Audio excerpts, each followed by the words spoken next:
Chaitanya Charitamrita is a great book of knowledge that was compiled by Krishnadas Kaviraj about 500 years ago. And the book presents pastimes and philosophy of Chaitanya Mahaprabhu. Chaitanya Mahaprabhu is none else but the incarnation of the Supreme Personality of Godhead, Lord Sri Krsna, who appeared on the planet 520 years ago. We just sang a bhajan called Sri Krishna Chaitanya Prabhu Daya Koramore. This is a bhajan composed by a very great Vaishnava sage known as Narottam Das Thakur, in which he addresses the Lord for his mercy. So Chaitanya Mahaprabhu freely distributed the process by which we can develop love of God. And what we are going to discuss is the dialogue that took place between Chaitanya Mahaprabhu and Ramanand Ray.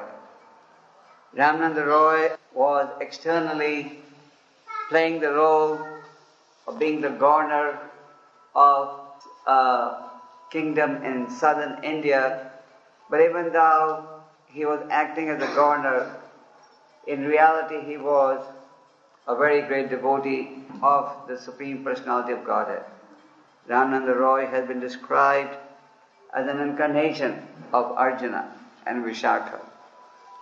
So Chaitanya Mahaprabhu, as most of you may know, he appeared in Navadvip, but he spent his childhood in Navadvip, but later on he headed for southern India.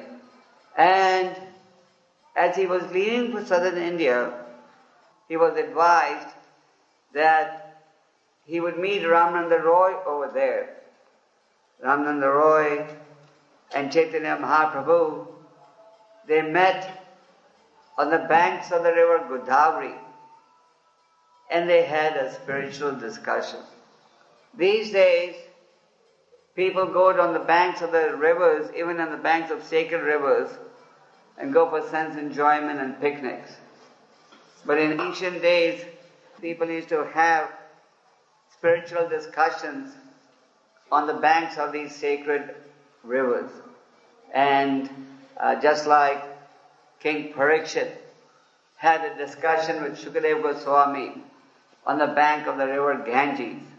So similarly, Ramanand Ray and Chaitanya Mahaprabhu had a discussion on the banks of the river Godavari.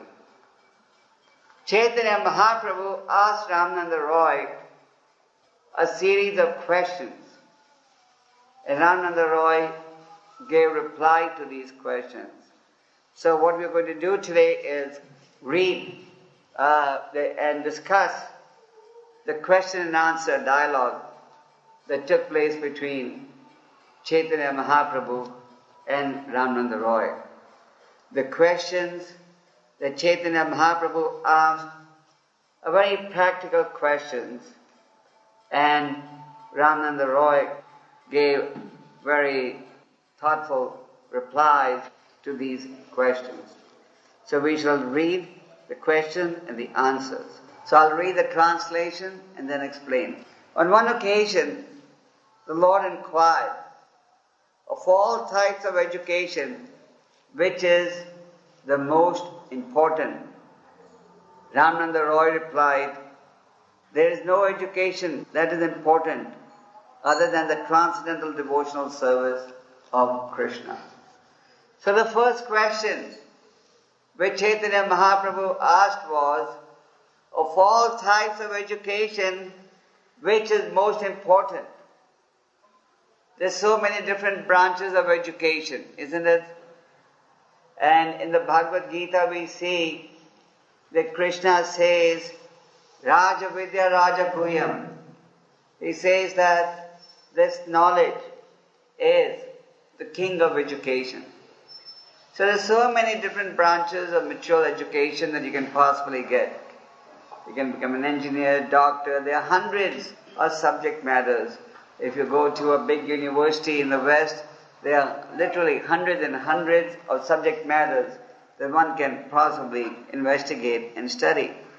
So Ramanand Ray was asked, of all types of education, what actually is the most important?